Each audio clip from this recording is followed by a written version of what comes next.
You are worthy of love for simply being you, not for your next big win, not for your past successes, but just for being who you are at your core. This is a radical shift for most people, especially in a world that often tells us that our worth is dependent on what we can produce or achieve. Instead, embrace the notion that your worthiness for love doesn't fluctuate with your successes or failures. It's a constant, rooted in your existence, in your humanity. Welcome to the Masculine Psychology Podcast, where we answer key questions in relationships, attraction, success, and fulfillment. Now, here's your host, world-renowned therapist and life coach, David Tian. Welcome to the Masculine Psychology Podcast. I'm David Tian, your host. In this episode, we're getting into the challenge that haunts many achievers, which is overcoming the neediness that stems from the belief that we have to earn every bit of love and approval in our lives. This episode is especially for you, the high achievers, or those who strive to be high achievers, and we're going to expose the trap where the more you try, the more you find yourself sinking deeper into neediness, what I've called in the past the do more trap. Okay, let's break down why this matters so much. If you're stuck in this cycle of constant striving for approval, you're setting yourself up for a life where unconditional love is out of reach. If your love has to be earned, then it's always conditional. What happens then? You're never really able to relax. You never truly enjoy life because there's this underlying nagging belief that your worth, your love, your very place in the world has to be constantly earned.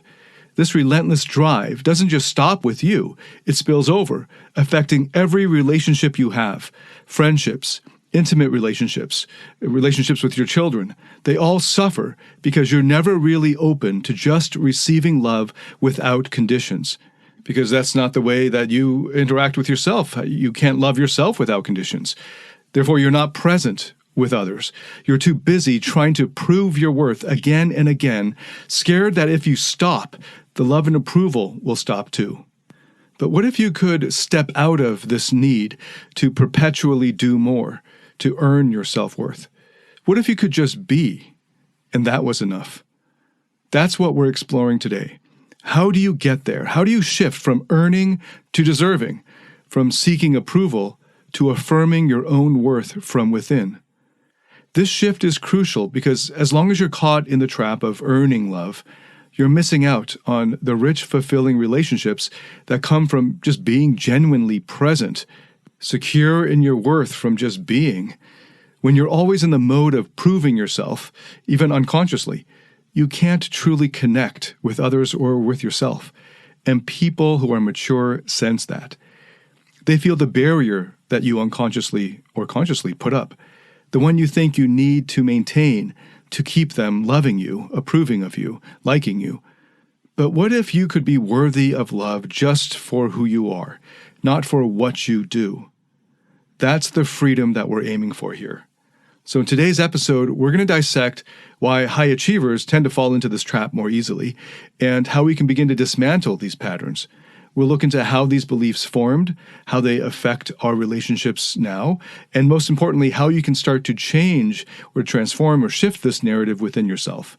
By understanding the roots of this neediness, you can start to free yourself from it. It's time to change the way you think about worth, love, and achievement. Let's learn how to stop doing and start being. All right, so let's unpack this further so that we can understand this cycle of neediness, especially in achievers. Why do achievers often find themselves caught in the web of needing to do more and more? It's rooted deeply in our identities, particularly the identity that was shaped during our formative years. As children, all of us experiment with different strategies to get the love, attention, and approval that we crave from those around us. Our parents, caretakers, even early teachers.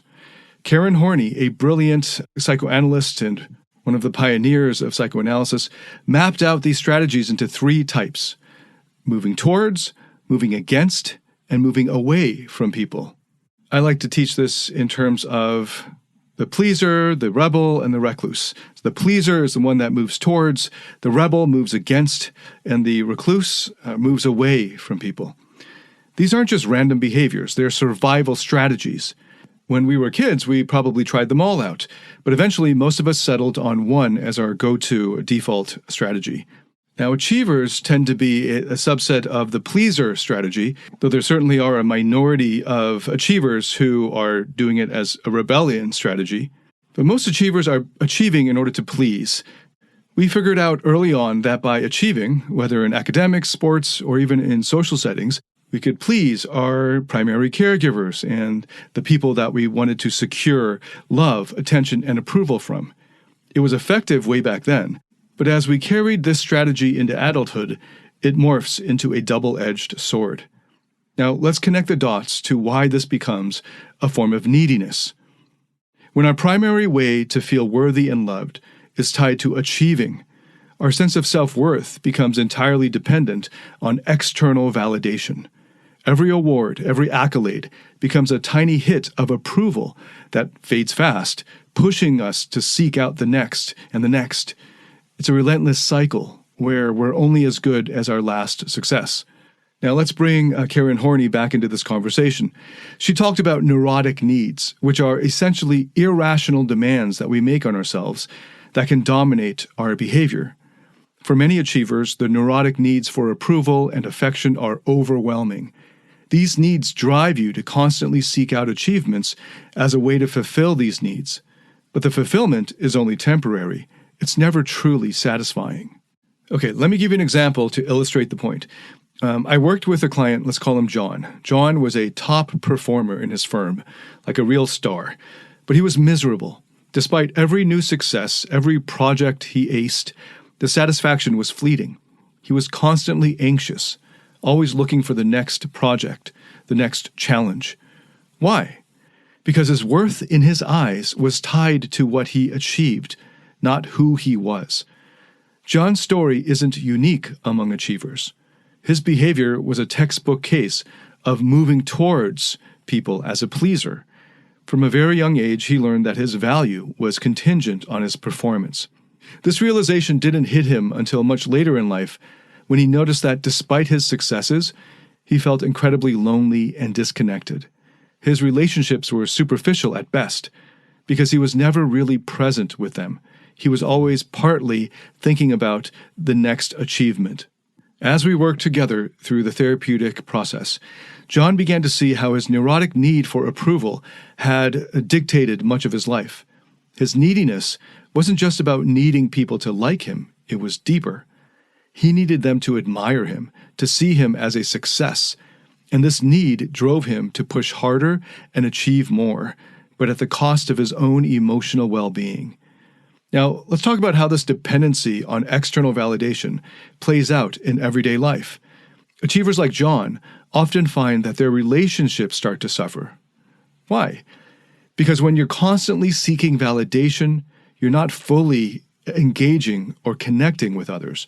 You're not authentically listening or giving or opening up. Instead, you're performing. And those who are more emotionally mature will detect this instinctively as a kind of try-hard behavior. Relationships become another stage on which they can prove their worth, rather than opportunities for genuine connection. This realization is crucial for achievers who are stuck in the neediness cycle. Recognizing that you're striving for external approval is actually a deeply ingrained strategy, a default mode that has dictated your actions and reactions for much of your life. That's the first step in breaking free. So, how do you start to dismantle this neediness? Well, it begins with self-awareness, understanding that your actions are driven by these deep-seated needs. That alone is powerful.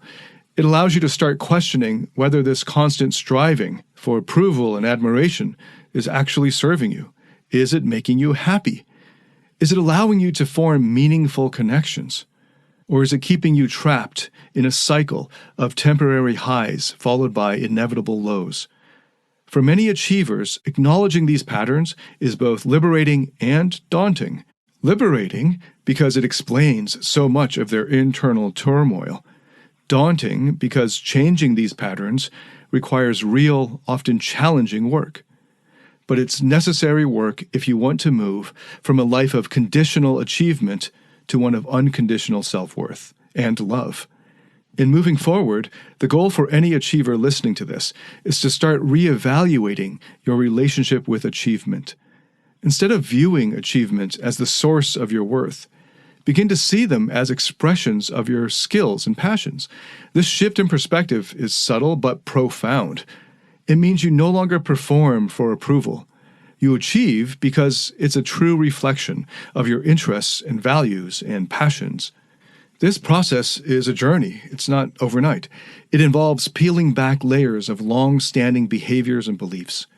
But the end result, a sense of worth that comes from within, not from the applause of the crowd out there. It's worth every step of the journey. It's about becoming secure in who you are, not just in what you can do. Now, notice how success can often serve as a mask for underlying insecurities, like a Band-Aid that covers up but never really heals the wounds underneath. This concept is often discussed in psychology as narcissistic supply. Narcissistic supply refers to anything that feeds the fragile ego of individuals who are dependent on external validation. And for many high achievers, success is just that, a way to bolster self-esteem, but it only works temporarily, if at best. While these achievements can make you feel good momentarily, they're like sugar rushes. They don't last. And when the rush fades, you're left feeling just as empty, if not emptier than before.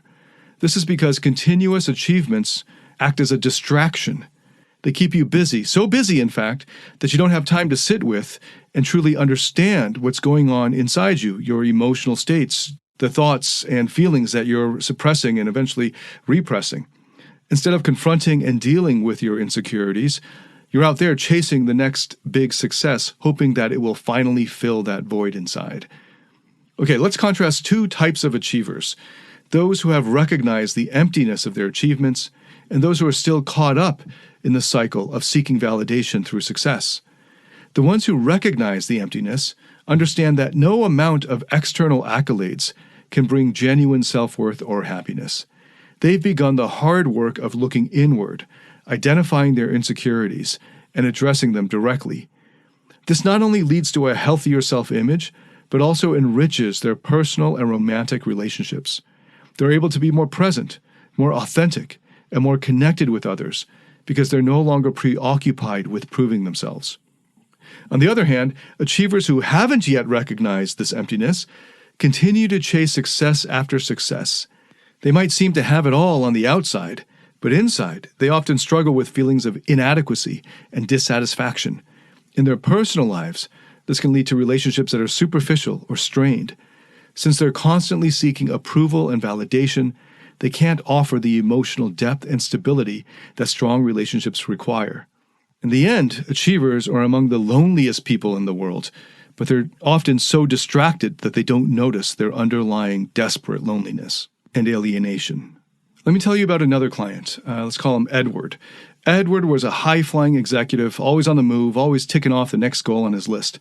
On paper, he was a picture of success, but he came to me because his relationships kept falling apart. He felt disconnected from his girlfriends, and each relationship ended with him feeling more alone than ever. Through the therapeutic work that we did together in his sessions, it became clear that Edward used his success as a shield. He was so afraid of being seen as inadequate that he never let his guard down. His partners felt this distance, and it prevented any real connection.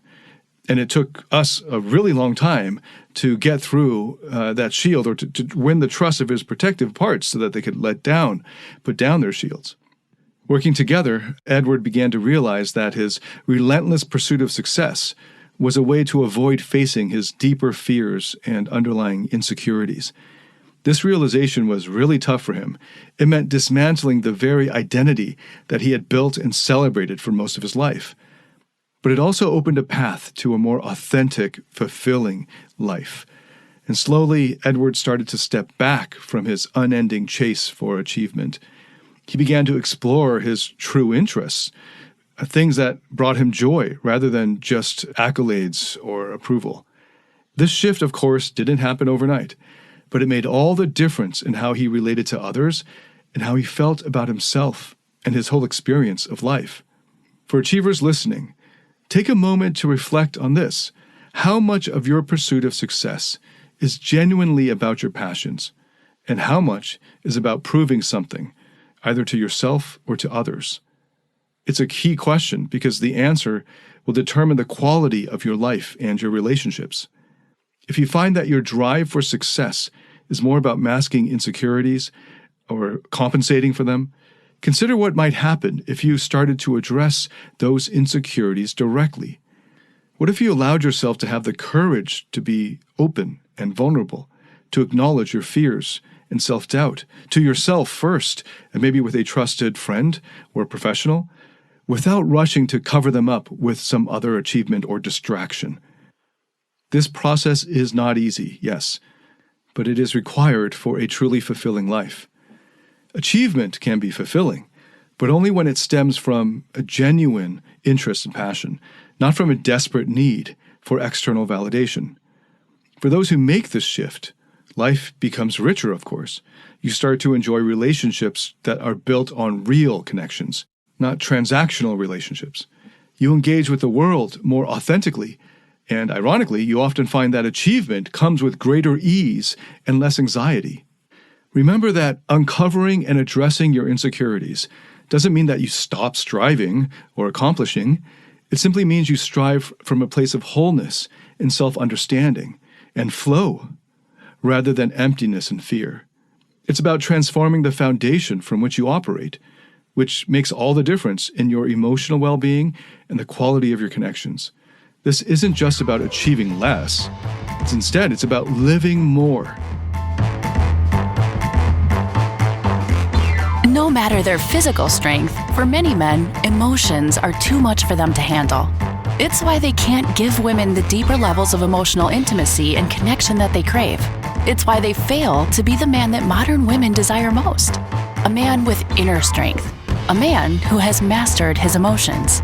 Find out how to master your emotions through David Tian's Emotional Mastery Program. The Emotional Mastery Program is a step-by-step system that integrates the best of empirically verified psychotherapy methods and reveals how to master your internal state and develop the inner strength that makes you naturally attractive, happy, and fulfilled. Learn more about this transformational program by going to davidtianphd.com/emotional mastery. That's DAVIDTIANPHD.com/emotional mastery. So now shifting gears a bit, let's explore a transformative approach to this that can help high achievers break free from the cycle of neediness. And this is the internal family systems therapy model. If you have been listening to my podcast, you would know this model quite well. I've been mentioning it in pretty much every episode. IFS therapy is a powerful, evidence-based psychotherapeutic model that allows us to better understand and heal our internal emotional landscape. It's especially effective for those who found themselves stuck in patterns of neediness tied to accomplishments. IFS introduces us to an idea called the true self. Okay, this is a concept of your core self, unburdened by your subpersonalities or your parts, which are aspects of your psyche formed to handle various aspects of life. The true self is naturally calm, curious, compassionate, confident, courageous. And these are qualities that are innate to your true self and will lead to healing. In the IFS model, the true self is seen as inherently capable of meeting all of your emotional needs. It knows how to manage each part of you, providing what's necessary for each of them to heal and how to integrate those parts into a harmonious whole, a harmonious, balanced system. Now, okay, what does this have to do with neediness? Okay, everything. Neediness arises when parts of ourselves feel insecure or undervalued. Parts that are desperately trying to secure external approval or validation or attention or love because they believe it's essential for their survival. The IFS therapeutic process helps by identifying these parts, understanding their intentions, and then healing them through the compassionate presence of the true self. Okay, so let me illustrate this by telling you about a client named, let's call him Mark. Mark was also an executive. When he came to see me, he was struggling with feelings of inadequacy despite his professional success. On the surface, of course, Mark had everything anyone could want. He's got career, he's got a beautiful family, he's got his health and fitness. But internally, he was a mess. He was constantly needing external validation to feel enough, to feel okay even. Through the therapeutic process, we discovered several parts of him that drove his neediness. He had a striver part that pushed him to work obsessively, fearing that he'd otherwise be seen as unworthy. And he had a pleaser part that was terrified of disappointing others. Both of these parts were exhausted and were exhausting him, making it impossible to enjoy his achievements. Using the therapeutic process, we worked on getting Mark to reconnect with his true self and allow the parts to trust his higher self, his true self, more and make more room inside his psyche for his higher self to be present. This meant helping his parts to step back and trust his higher self to engage with the neediest parts of him that in IFS speak we call exiles. Rather than dismissing them or pushing them away, which his protective parts often did, instead, we encouraged dialogue with these parts of him that he felt were so needy. Mark's higher self listened to the fears and needs of the striver part and the pleaser part, offered them reassurance and support continually, and this internal compassion and understanding allowed these protective parts to relax enough, secure in the knowledge that they were not alone and that they didn't need to carry all of that burden themselves. Over time, Mark began to feel less driven to seek constant validation. He started making choices that were aligned more with his core values rather than just achieving to please. His relationships improved because he was no longer interacting from a place of neediness. Instead, he was more present, grounded, and genuinely connected with others. This transformation, of course, wasn't immediate. It required consistent effort and a willingness to meet and understand these parts of himself. But the payoff was like night and day for him. Mark moved from seeking endless external validation to finding a profound sense of internal fulfillment. His neediness dissipated, replaced by a confident reliance on his own internal sources of validation and self-worth. For those of you listening, think about what it would mean for you to operate from your true self, your higher self. Imagine interacting with the world not as a collection of needy parts, but as a whole integrated person. This doesn't mean that you no longer strive to achieve, but that you do so from a place of fullness, not emptiness. The IFS therapy model offers a path to this kind of transformation. It invites us to recognize and embrace all of the parts of ourselves, all of them, providing them with a healing presence of our true selves. And as achievers, this approach can change not just how we achieve, but why we do it in the first place. It moves us from performing to living authentically, from needing to sharing, from seeking approval to offering our presence. Okay, so now let's get into some practical steps that you can take to cultivate self-sufficiency, your self-independence, and build a healthier relationship with your higher self. So first on the list is getting to know the different parts of yourself. This is a foundational step in IFS therapy. Each part has its own perspective, feelings, memories, goals. They're like distinct subpersonalities with their own voices within your own psyche, of the system of your psyche. Each of these parts reacting to situations in ways that they believe are protective, or in any case with a positive intent. But to get these parts to relax enough and to stop overwhelming you with neediness for external validation, you first need to identify and communicate with them. And here's a great way to start. You can use some meditations designed specifically for IFS therapy, like those by Richard Schwartz, the founder of IFS therapy.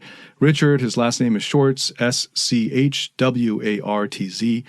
And these are available for free on the Insight Timer app, the free version, Insight Timer. It's a great app. These guided meditations provide a structured way to meet and interact with your own parts, allowing you to understand their fears and motivations, and reassure them with the compassionate presence of your higher self. In addition, I've developed tools in my therapeutic courses like Freedom U and my program Emotional Mastery, as well as in my therapeutic coaching groups, which are designed to help you discover and build a trusting relationship with your parts, and to do so in a supportive environment. We dive deep into exercises that help you map out your internal system, identify each of your parts' roles, and learn how to self-lead as your true self. It's about building a system within where parts don't feel that they need to scramble around for external validation because they are heard and supported internally fully by you. Next, let's get into the importance of values and authenticity. Are our actions aligned with our values, or are we just reacting to external expectations? This is crucial because when your actions are value-driven or grounded in your values, you're less likely to seek external validation. Your actions are inherently satisfying because they resonate with your deepest core beliefs about what's important and good and right. So, how do you align with your values? You can start by identifying what truly matters to you, what you've been conditioned to believe is important. This will require reflection and digging deep, and I have processes that walk you through how to think about your values and how to reevaluate them in my course, Freedom U, and we also do this in my therapeutic coaching groups. Once you know your values, you can then consciously make decisions that align with them. For example, if integrity is one of your core values, you'll be more attuned and committed to keeping your word, following through, and doing the right thing, especially being honest in your interactions with others. Integrating these practices can shift how you experience yourself and your world. Instead of acting out of neediness or a desire for approval, you act out of a clear understanding of who you are and what you stand for. This doesn't mean you won't care about others' opinions or feedback, but rather that this feedback won't define your worth or dictate your actions.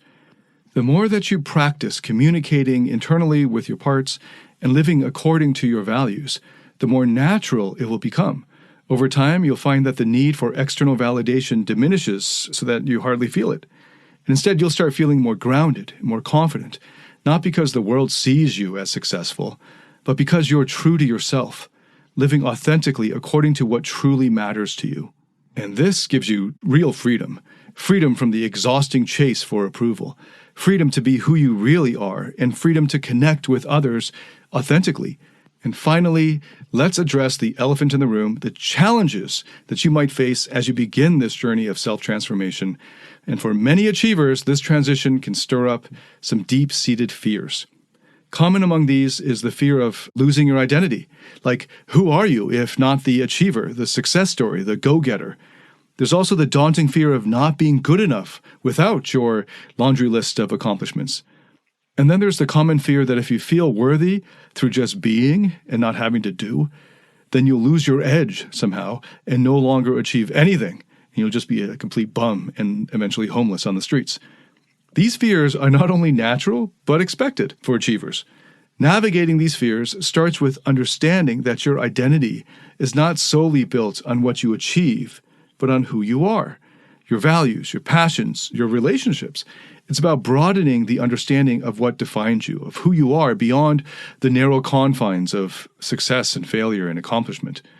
You are worthy of love for simply being you, not for your next big win, not for your past successes, but just for being who you are at your core. This is a radical shift for most people, especially in a world that often tells us that our worth is dependent on what we can produce or achieve. Instead, embrace the notion that your worthiness for love doesn't fluctuate with your successes or failures. It's a constant, rooted in your existence, in your humanity. You had this worth the moment you were born. When you start to accept this, you begin to experience true freedom from that relentless pressure of always having to prove yourself over and over. You allow yourself to engage in life, relationships, and work even from a place of authenticity and joy and flow, rather than neediness or desperation for approval. Remember, you are already enough. Right here, right now, just as you are. You are already enough for love.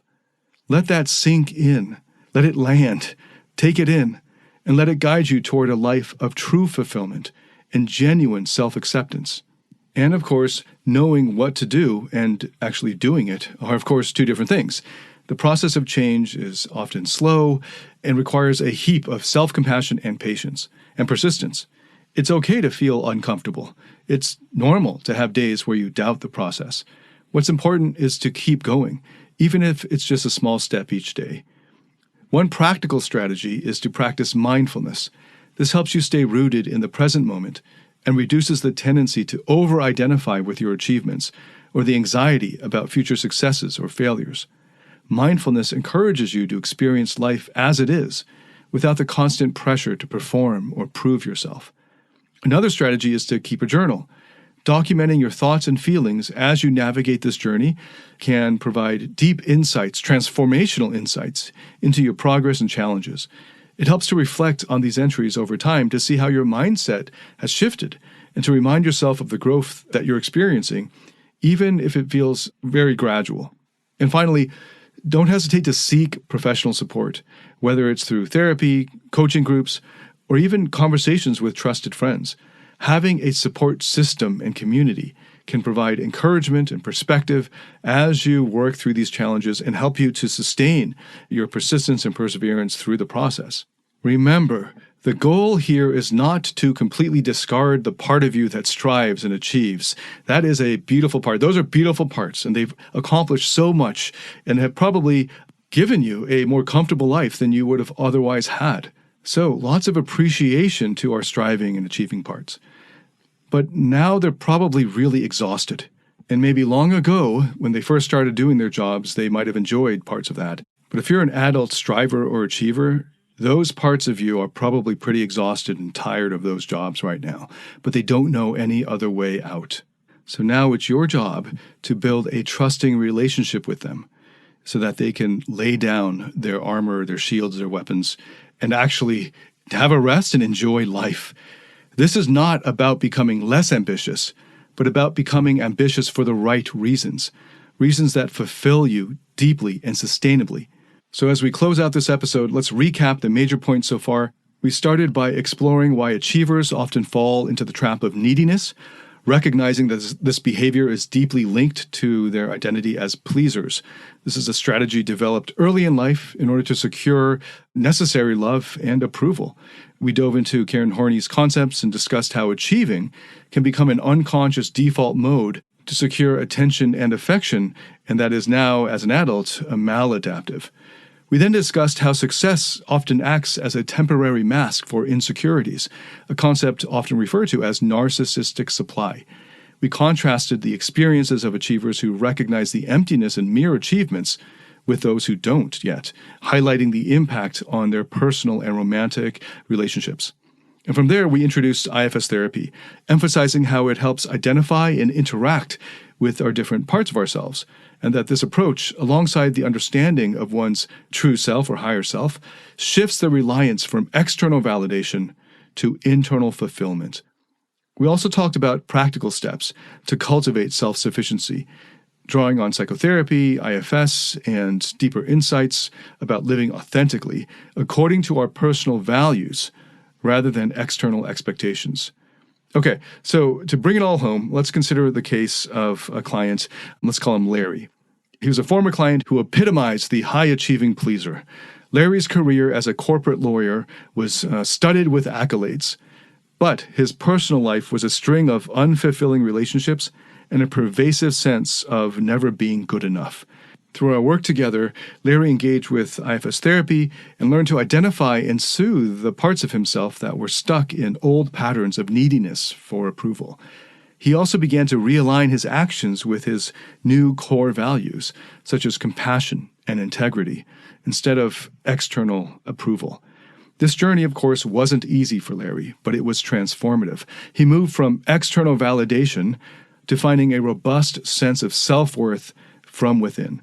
He reported feeling not just more fulfilled, but also more present and authentic in his interactions and relationships.